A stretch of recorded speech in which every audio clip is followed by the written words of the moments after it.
Lar de Frei Luiz apresenta a palestra que você não assistiu.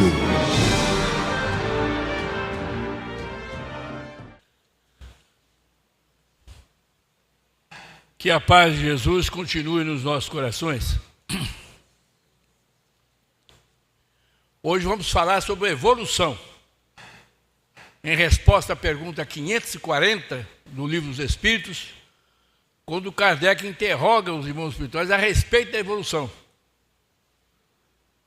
E os espíritos respondem: desde o átomo até o arcanjo, que um dia também começou por ser átomo.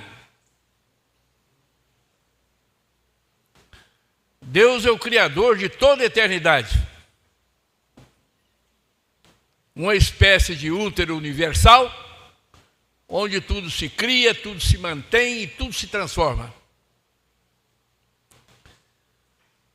O fluido cósmico universal é o início da matéria, é a matéria primordial.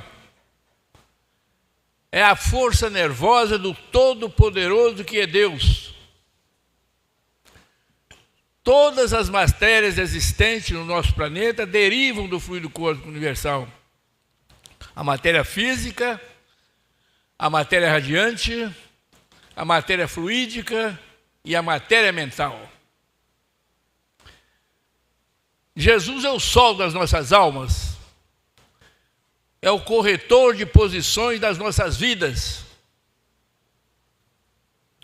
é o maior dispensador de bens eternos do mundo. Jesus sempre. Jesus sempre. O espírito imortal que somos nós é um viajor incansável da eternidade. É um nômade do espaço. É um andarilho do infinito, programado para crescer, para superar, para transcender e voltar para Deus, que é a sua origem. E é dessa origem que nós vamos falar. No livro Evolução em Dois Mundos, de André Luiz, ele define a formação do nosso planeta atestando que espíritos arcangélicos, espíritos superiores, comandados por Jesus, nas alturas infinitas do universo de Deus, tomam por empréstimo um quanto do fluido cósmico universal, dessa matéria primordial, e formam uma imensa bola de fogo, e lançam essa bola de fogo no espaço, para que ela possa resfriar. Na medida que essa imensa bola de fogo resfria, é a nossa nebulosa, ela desprende várias partes, estrelas, sóis, e um desses sóis é o nosso Sol, que passa a girar sozinho, também buscando o seu resfriamento. E o nosso Sol desprende 9 partes, que nós conhecemos, são os 9 planetas: Júpiter, Saturno, Terra, Marte, Netuno, Plutão. E dentre esses 9 partes está a nossa pequena Terra. A nossa Terra se desprende como uma bola independente, incandescente, e começa a girar no espaço para resfriar. Também desprende uma única parte, que é a nossa Lua, é o satélite. Júpiter desprendeu 12 luas e Saturno 9 luas. Ao se resfriar o espaço, a nossa Terra lança para o espaço fumaças fumegantes com calor insuportável, que, tocando as nuvens, descem em forma de chuvas torrenciais. Segundo André Luiz, essas chuvas torrenciais duraram milênios. E à medida que caíam na superfície da Terra, formavam 2 princípios: o princípio das águas e o princípio dos continentes. As partes mais baixas foram ocupadas pelas águas, os mares, os rios, os lagos e as lagoas. E as partes mais altas, os continentes, as montanhas, as planícies, os planaltos, os desfiladeiros. E a vida no nosso planeta começa nas águas. Inicialmente, nas águas mornas das lagoas, onde começa a proliferar vírus, bactérias e micróbios. E no mar aberto, as chamadas algas marinhas, unicelulares, com uma única célula, invisível aos olhos humanos. Os vírus progridem e dão origem a animais de corpo mole, sem estrutura óssea, minhocas, lesmas, ascas, lumbricóides, tênias. Esses pequenos animais de corpo mole, também evoluindo, dão origem aos insetos, né? A próxima escala é a escala dos insetos. Desde o inseto mais ínfimo até o inseto maior. Nós identificamos na internet o carrapatinho do campo. É um carrapatinho que dá muito em Minas Gerais, só pode ser visto quando está em grupo. Milhares formam uma bola, contém neve. Quando dá o sol, que ele se esparja, ele desaparece. Não dá, é tão pequeno que não dá para ser visto, menos de 1 centímetro. Crescendo na escala evolutiva dos insetos, vai crescendo, barata, besouro, até chegar nos insetos maiores. Um dos insetos maiores foi identificado nas escavações arqueológicas do Egito. Eu li na revista Planeta, que não circula mais. Um besouro de quase 15 centímetros, com 3 chifres enormes. Esse besouro é um dos maiores insetos. Mas tem também gafanhotos, também no Egito, no deserto do Egito, com quase 15 centímetros. Esses são os maiores insetos, além das borboletas, né? Das borboletas no Rio Ganges. Algumas têm 10 centímetros de extensão. Essa progressão do inseto continua e chega aos peixes, né? Desde o peixinho menor, que é um lambari japonês, de aquário, pouco mais de 1 centímetro, só se vê o olho dele, até o famoso tubarão, né? O tubarão-baleia e o tubarão branco, que são os maiores peixes do nosso universo. Mas tem outros peixes grandes de rios, como pirarucu, bagre. Na África tem bagre até de 5 metros de extensão. Mas o maior mesmo é o tubarão-baleia, com mais de 10 metros de extensão e 3 metros de largura. Esses peixes evoluem na água e mais tarde vão dar origem aos batráquios, né? Uma escala acima na evolução dos peixes estão os batráquios: sapo, rã, perereca, salamandra. E nesse intervalo dos batráquios, eu queria chamar a atenção do meu queridíssimo amigo Paulo Frutuoso. Paulo, é a partir desses pequenos animais, dos batráquios, que começa a formar a glândula pineal, esse órgão físico que milênios mais tarde vai dar ao homem as condições da mediunidade, que você estuda tão bem nos seus livros, através da ectoplasmia, das aparições, das assombrações e das materializações. Continue, meu amigo. Bola para frente. A partir desses batráquios, eles começam a ter, como eu disse, não só a glândula pineal, como também um quanto de eletricidade e de magnetismo, né? O menor sapo é um sapo indiano, pequenininho, vive nas florestas, até um grande sapo-boi da Austrália, um engolidor de cobras. Há menos de uns 5 anos, o governo da Austrália, o presidente da Austrália, foi obrigado a decretar a matança de sapos, estão acabando com as cobras. E as cobras são necessárias. E as cobras mais venenosas do mundo estão na Austrália. Mas o sapo-boi tem uma boca enorme, eles engolem as cobras vivas, e atraindo elas através do magnetismo. Uma escala acima dos batráquios, nós temos os répteis, né? As cobras, os lagartos, os jacarés e até os dinossauros. Nos répteis, a glândula pineal já desenvolveu muito. E o magnetismo e a eletricidade também desenvolveu muito, ao ponto, eu não invento nada, eu aumento, mas não invento. Eu li a revista Planeta, que circulou durante muito tempo, trazia esses assuntos muito importantes. Então, não são todas as cobras. A cobra caninana do brejo, a chamada cobra caninana do brejo, de quase 2 metros, ela vive no local alagado, juntamente com os batracos, sapo, rãs, perereca. E quando amanhece o dia, ela sai do alagado e fica a uma distância de 20 metros do local alagado, do brejo. Quando o sol começa a nascer, começa a sair os sapinhos, as pererecazinhas, as lagartixas. E aí a cobra não se movimenta, ela fica olhando para o brejo. E os batracos pequenos vêm pulando. Quem olhar para ela está perdido. O sapo olhar para a cobra caninana está perdido porque ela tem um magnetismo incrível. Ela não corre atrás dele. Ela abre a boca e coloca a butuca em cima do sapo, o seu olho. Ele vai pulando, pulando e se joga na garganta da cobra. Pode parecer estranho, mas é verdade isso. É um magnetismo incrível dessa cobra, né? Mais à frente nós temos o jacaré, que é super, dentre os répteis, é mais evoluído que a cobra. O jacaré fêmea coloca os seus ovos, né? Ela coloca os seus ovos a uns 30 metros mais ou menos da beira do rio onde ela mora. Geralmente no local onde tem enseada, que ela possa levar o jacarezinho.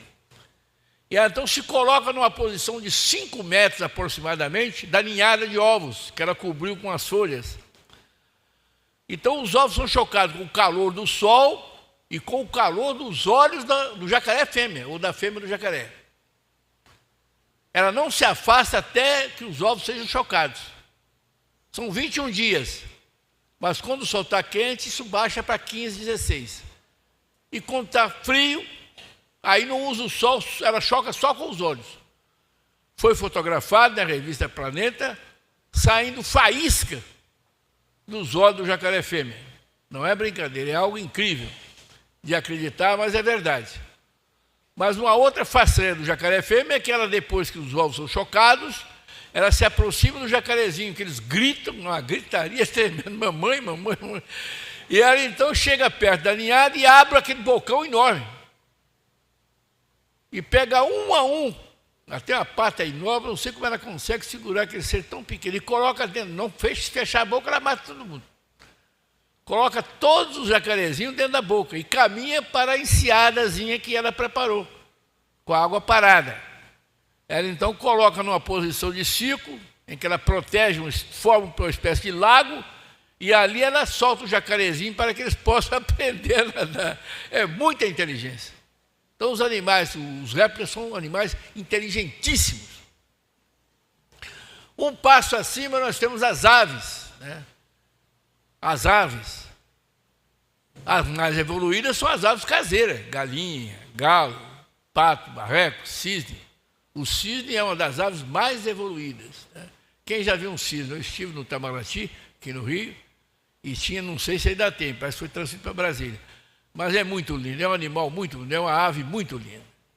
Então vai desde da menor ave, nessa evolução das aves, que é um beija-flor chinês, com pouco mais de 1 centímetro, que ao sugar o néctar das flores, ele bate as asas com tanta velocidade que ele desaparece. Você só vê aquela nuvenzinha e ele batendo as asinhas para chupar o néctar das flores. E a ave mais alta e maior é a ema e o avestruz.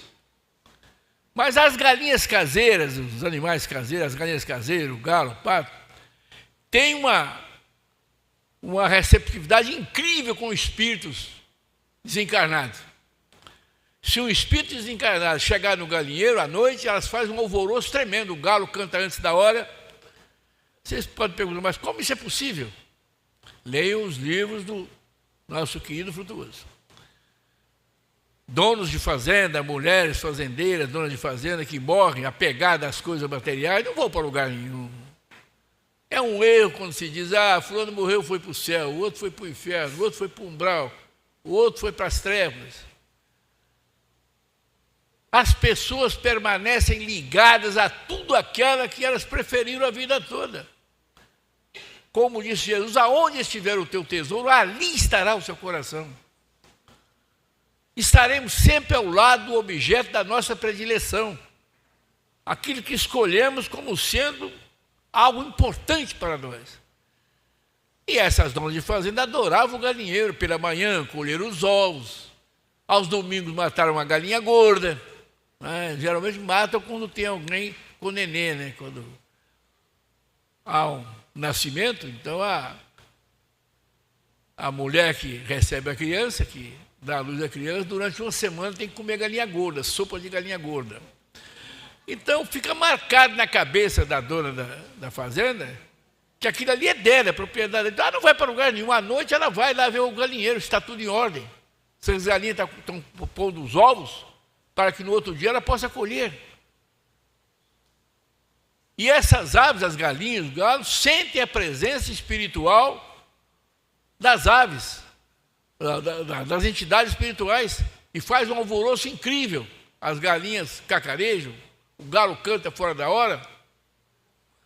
Mas um passo acima, onde estão os mamíferos, que nós vamos falar agora, né?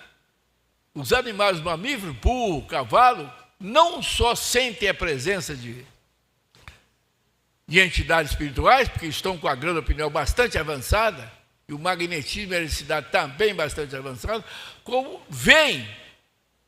Eles podem ver espíritos.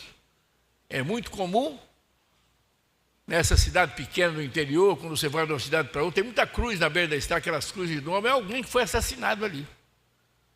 E os espíritos que foram assassinados não vão para lugar nenhum, vão permanecer ali ao pé da cruz, até que alguém ore por eles, para que eles possam tomar um destino.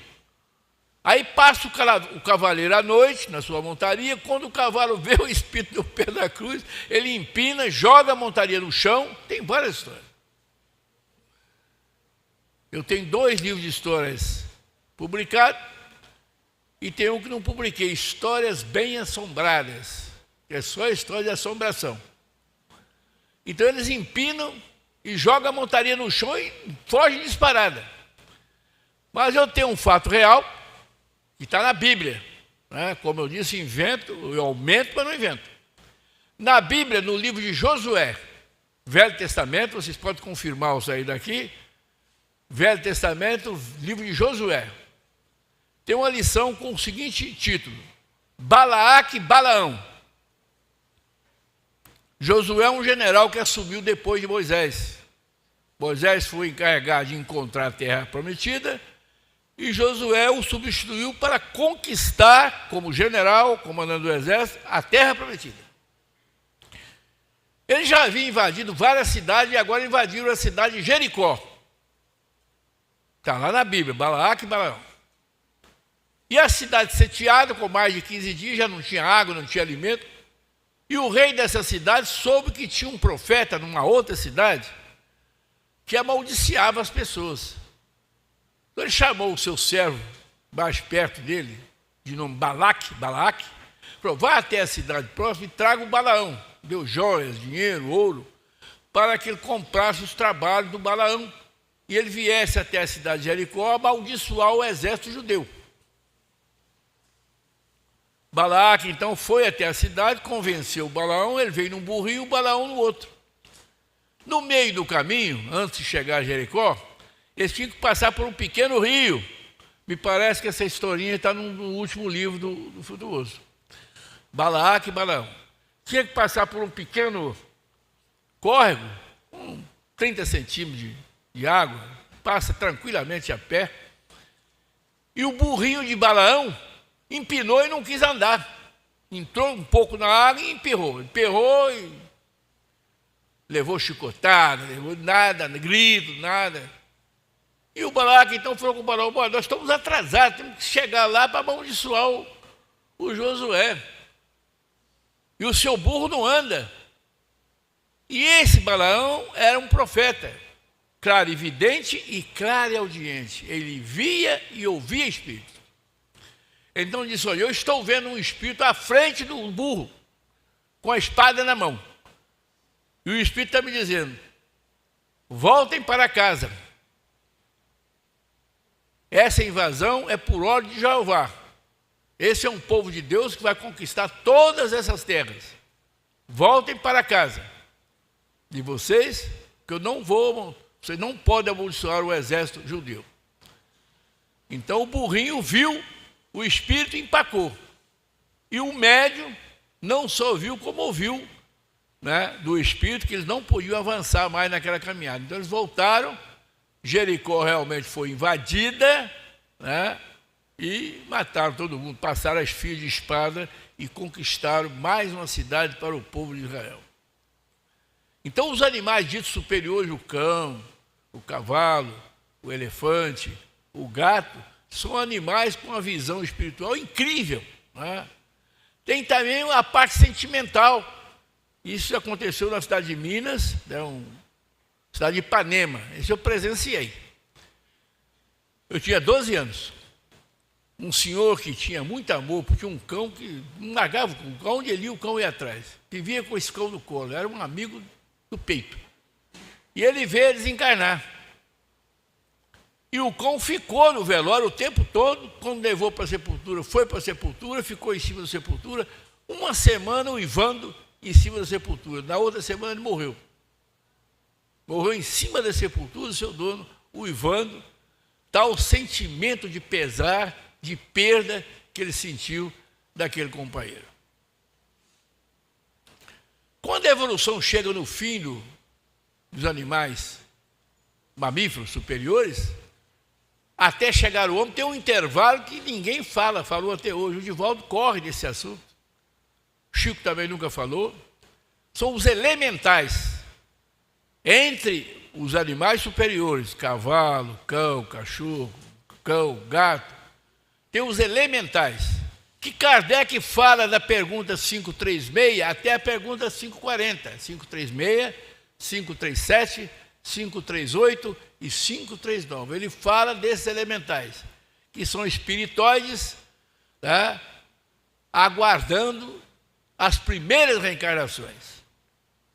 O material retirado dos espíritos dos animais superiores, que são chamados espiritoides, são levados para mundos ad hoc, mundos especiais, onde espíritos superiores aplicam nesses espiritoides cargas eletromagnéticas para que eles possam encarnar com as primeiras formas humanas, né? Esses elementais foram conhecidos na antiguidade, viveram na antiguidade, acreditem se quiser. Eu li 3 livros a respeito desses elementais. Contos da Vovozinha, Contos da Carrochinha e Contos da Baratinha.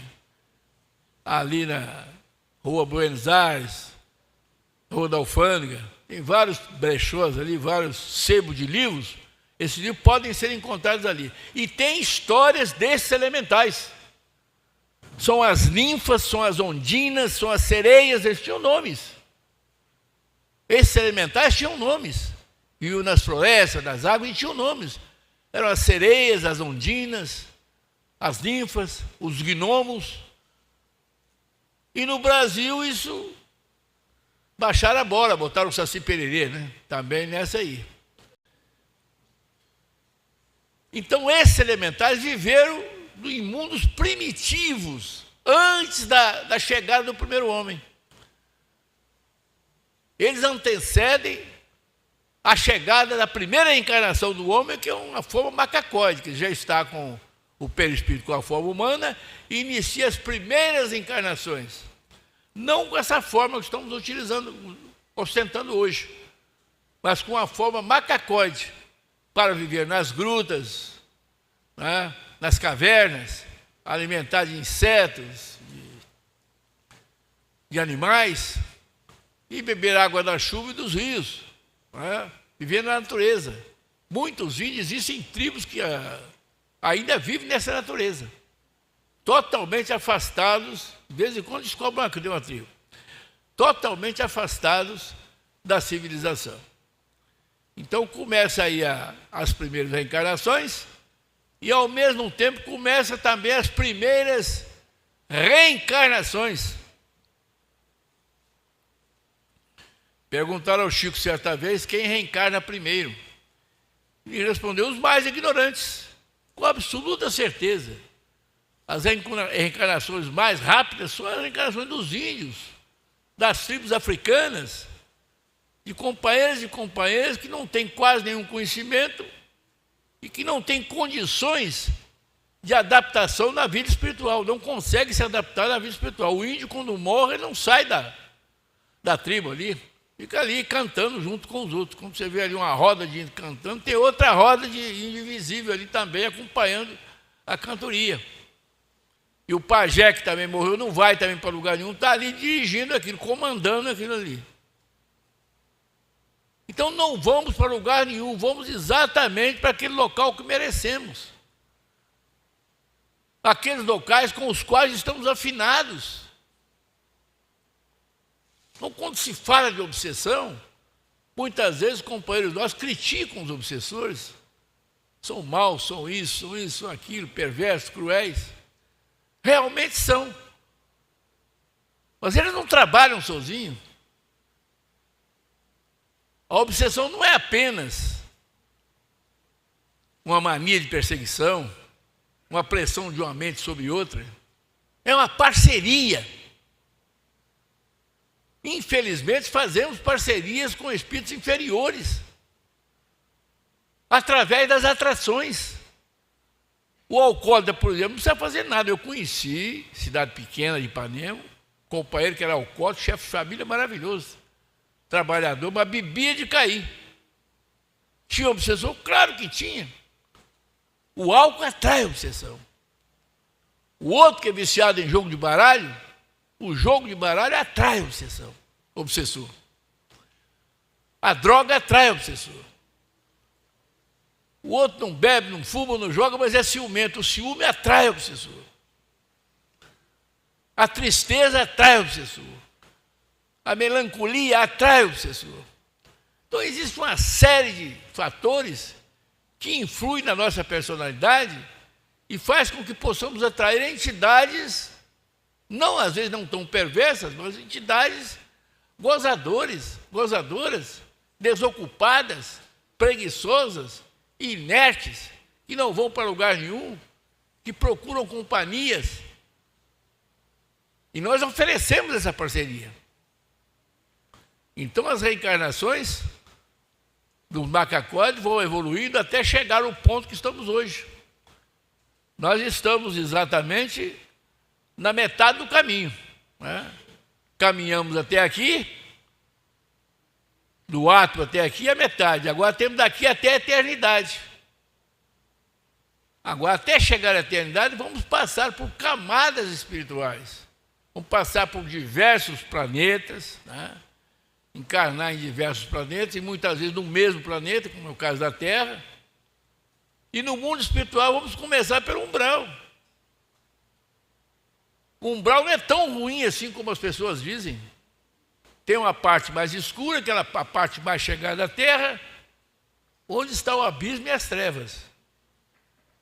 Mas numa parte mais acima, já chegando na faixa de regeneração, já é mais suave. Ali, espíritos que cometeram pequenos deslizes, falcatruas, né, pequenos roubos, pequenas agressões, né, pequena maledicência.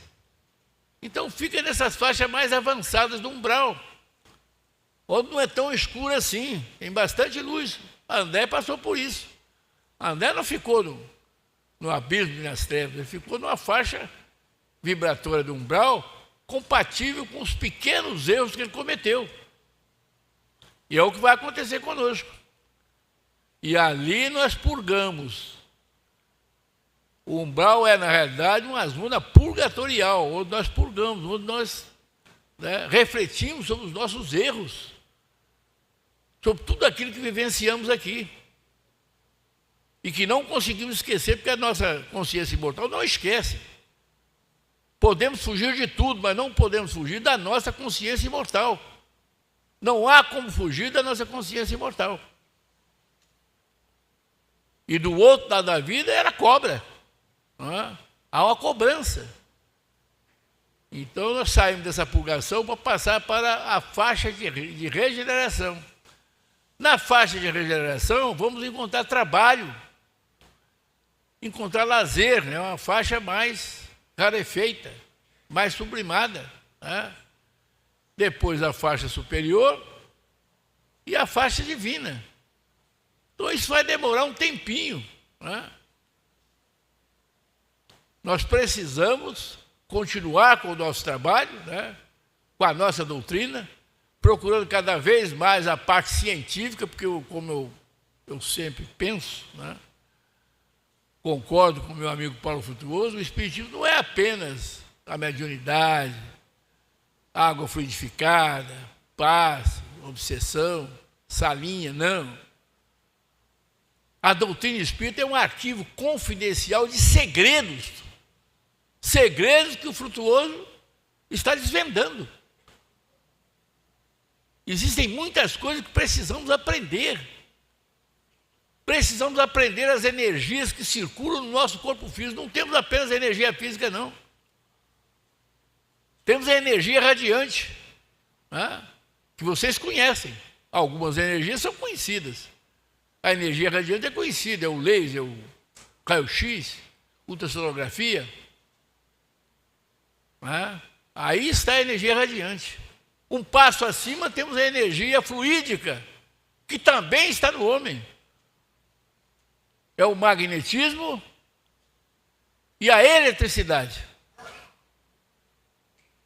Então, na medida que nós entendemos, procuramos entender e estudar essas energias, nós conseguimos manter o nosso corpo físico não totalmente sadio, porque é impossível. Por exemplo, estou com 87, vou fazer 88. É muita carga em cima de mim. Eu estou aqui em pé inteiro. Porque eu tenho estudado muito isso, tenho orado muito a Jesus, aos irmãos espirituais, e tenho obtido muitas bênçãos, muitas graças, né? Às vezes estou com dor terrível, faço oração, em meia hora não tem mais nada. Eu já estou conseguindo me autocurar, não completamente, porque chega uma hora que você precisa ceder. Chega uma hora que você é cobrado em alguma coisa que você não tem condições de resolver, né? Erramos muito no passado. E esse passado se volta contra nós. E essa evolução física do homem passa pela evolução espiritual. O Paulo, em suas cartas, diz textualmente: lute, trabalhe com fé, coragem e determinação, diz o Paulo, com as coisas que você pode ver, a fim de que depois de muito tempo, você consiga entesourar no fundo do seu coração aquilo que você ainda não consegue ver. Meu Deus do céu, isso é lindo. São as coisas espirituais que são invisíveis aos nossos olhos, mas existem. Precisamos buscar essas coisas invisíveis que vão nos trazer conforto, paz, alegria e felicidade. Trabalhar com as coisas físicas, mas sem esquecer as coisas espirituais. Jesus falou isso de uma forma diferente, mas dá para entender. Busquem antes o reino de Deus e todas as outras coisas vos serão acrescentadas. Em todas essas coisas está tudo incluído. Carro de 2 milhões, mansão na Barra, não é proibido. Desde que o dinheiro seja um dinheiro honesto, correto, fruto do seu trabalho. Então podemos ser todas as coisas materiais, mas não podemos esquecer das coisas espirituais. Não podemos esquecer do nosso Criador, do nosso tutor aqui, Jesus, que é o encarregado do nosso planeta, e dos irmãos espirituais que nos dão suporte, né? Eu não estou mais na rádio, mas além das palestras, do TikTok, que eu coloco frase, do YouTube e do Facebook, eu estou trabalhando num centro com apenas 10 mulheres. Então, aos sábados, eu faço um trabalho evangélico no centro Ibituru, no Vaz Novo, para 10 pessoas somente.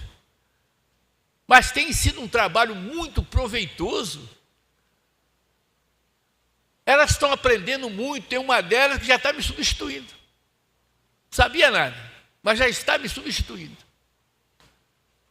Eu estou lançando uma semente maravilhosa ali, para essas companheiras, né? Eu sou um bendito fruto ali entre as mulheres. Elas gostam muito de mim, eu gosto muito delas. Então, todos sabem, de 2 às 3, o Evangelho segundo o Espiritismo, né? Essa semana passada, eu falei sobre o reino de Deus. O meu reino não é deste mundo. Jesus apregoou isso durante um tempão. O meu reino não é deste mundo. E os apóstolos queriam saber aonde estaria esse reino tão maravilhoso que o Cristo pregava.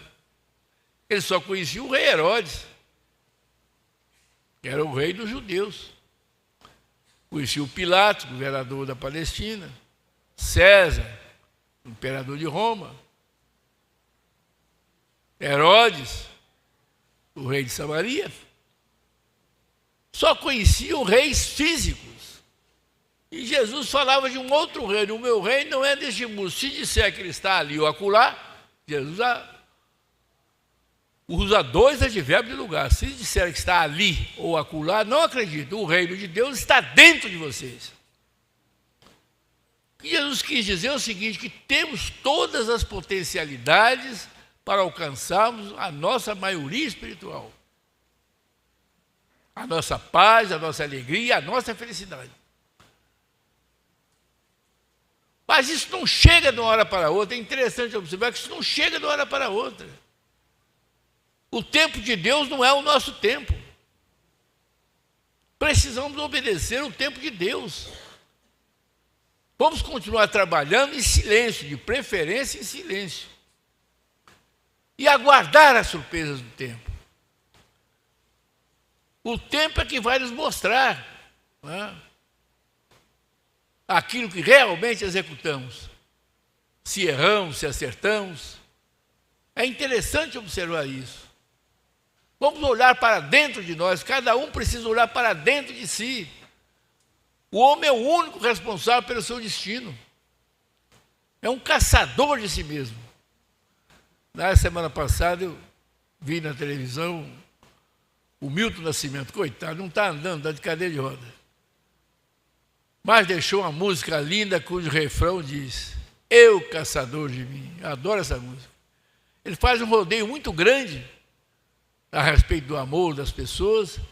Aí ele volta ao refrão: eu, caçador de mim. É uma grande verdade, uma verdade cristalina. Eu, caçador de mim. Eu busco muitas vezes nas músicas populares alguma coisa espiritual e encontro, né? Com a Roberta Miranda eu encontrei essa preciosidade a respeito da reencarnação. Estou te conhecendo agora, mas eu já te conhecia, diz a música da Roberta Miranda. Maravilhoso. E do Fagner, né? Quando fala de ação e reação, o Fagner é fabuloso, também está idoso. Ele diz: se você errou, tem que se cuidar. Sentimento ilhado, justo e amordaçado, volta a incomodar. E volta mesmo, você não pode fugir disso. Tudo que fazemos de errado vai voltar contra nós. Como diz o Divaldo, não queira mal a ninguém, não faça mal a ninguém. Porque esse mal volta para nós. Onde quer que nós possamos estar, vai nos procurar, vai nos encontrar. Não podemos fugir dos nossos deslizes, dos nossos pecados, eles continuam conosco. Precisamos reparar essas faltas leves, médias e graves que ostentamos durante muito tempo. Agora, não é fácil, as pessoas querem facilidade, querem moleza, não é fácil, com certeza não é fácil. Eu até hoje encontrei moleza em lugar nenhum. Trabalhei duro na rádio, trabalho duro nas palestras, né? Estudo muito para poder fazer minhas palestras, que eu respeito o público, né? Até mesmo no vestir, eu procuro me vestir o melhor possível. Fui convidado certa vez pela minha filha, que é espírita, para assistir uma palestra no centro dela, e um professor da UERJ, espírita. Então, ele é maravilhoso. Eu fui. Realmente a palestra desse companheiro foi excelente.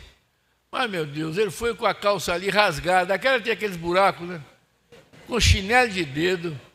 Meu Deus do céu, e uma camiseta cavada, um auditório cheio. E aquele companheiro parecia um mendigo ali na frente. Mas a palestra dele foi boa. Tem que concordar que realmente o cara é uma sumidade. mas a roupagem do cara, essa calça rasgada, se ficar dizendo assim, você passou em algum espinheiro, rasgou a calça toda, rapaz. É brincadeira, então temos que respeitar o público. A vida é feita de respeito, solidariedade, compartilhamento com os nossos irmãos de luta. Isso começa dentro de casa. Eu costumo dizer assim, quem não é bom dentro de casa não é bom na rua. Você, para ser bom na rua, no supermercado, no campo de futebol, você precisa ser bom primeiro dentro de casa, com a sua esposa, com seus filhos, com os seus netos e com os seus bisnetos. Eu agora estou com 2 bisnetos, tinha um, vai nascer um outro agora, tem mais uma neta grávida. Está chovendo na minha horta, os bisnetos estão chegando.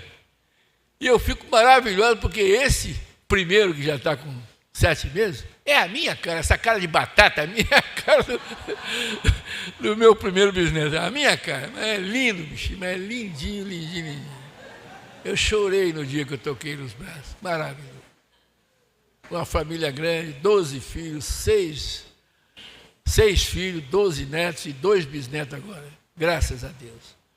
Então eu concito vocês a continuar com a nossa doutrina, continuar aqui no Lar de Frei Luís, se apresentar para o trabalho, porque muitas vezes a pessoa não quer se apresentar para o trabalho. Todo mundo gosta de tomar passe, gosta de tomar água frutificada, mas tem que se apresentar para o trabalho. Eu posso fazer o quê?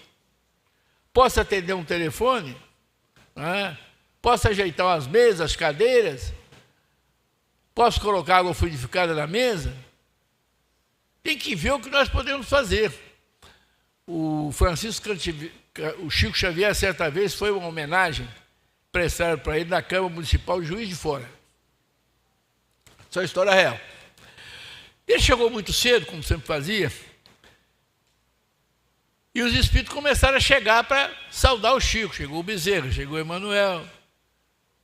Mas antes de falar com o Chico, não tinha ninguém ainda no auditório, só uma velhinha lá no final. Primeiro eles iam lá e abraçava a velhinha, para depois vir falar com o Chico. O Chico ficou intrigado, que velhinha é essa? Deve ser uma palestrante, uma autora. Terminada a palestra, todos os espíritos que falaram com ele, mais de 50, foram lá abraçar a velhinha. E ele perguntou à mulher, que velhinha aquela? É alguma mulher? Eu falei, não, aquela é a mulher que varre o centro aqui, que coloca água na mesa, que ajeita as cadeiras. E os espíritos superiores são gratos a elas por esse trabalho humilde que ela faz aqui, mas muito prestativo, de grande valor. Está tudo limpinho, a mesa branca, cabida com a toalha branca. Foi ela que colocou a toalha, ela que colocou a jarra de água, ela que colocou o jarro de flores. E o Chico, meu Deus do céu. Então não devemos descartar nada nem ninguém. As informações podem vir de qualquer lado. Eu aceito tudo, ouço tudo. Já não estou falando quase nada.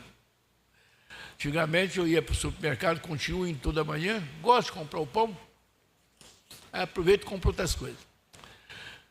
Mas eu conversava muito de manhã com várias pessoas até abrir o supermercado. Hoje em dia, para mais 7 a 8 anos que eu não falo mais com ninguém.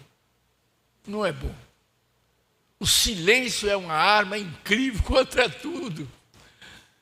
Eu sento ali, tem uma cadeira lá de fora, eu sento, ou então fico em pé, encostado na grade, aguardando, não falo com ninguém. E o Paulo fala sobre isso.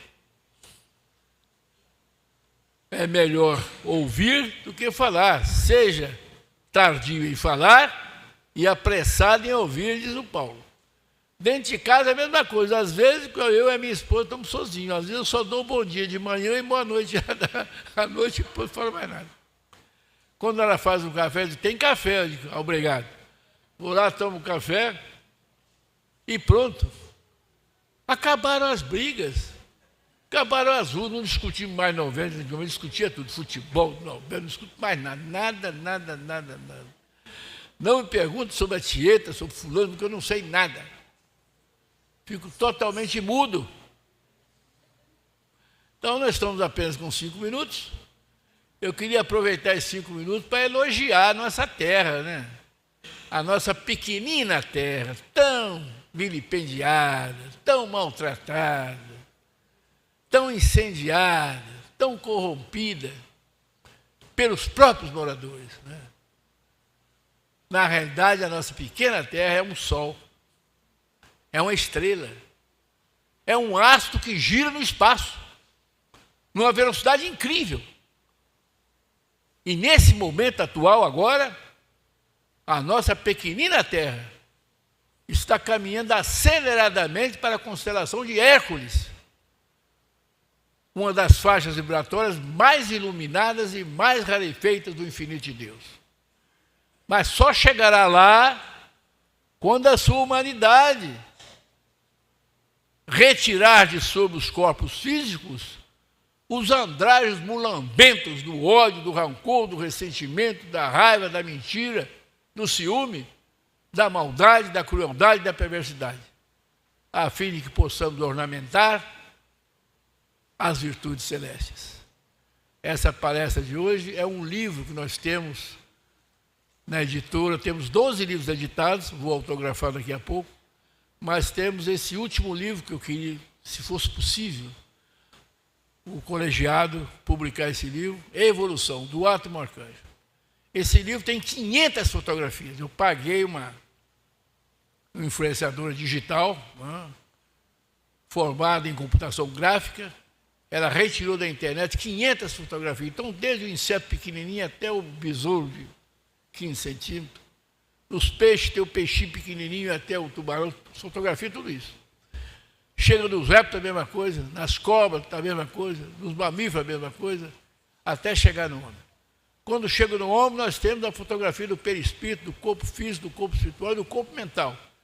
É um livro que pode ser vendido como geografia até nas escolas, no ginásio e no científico.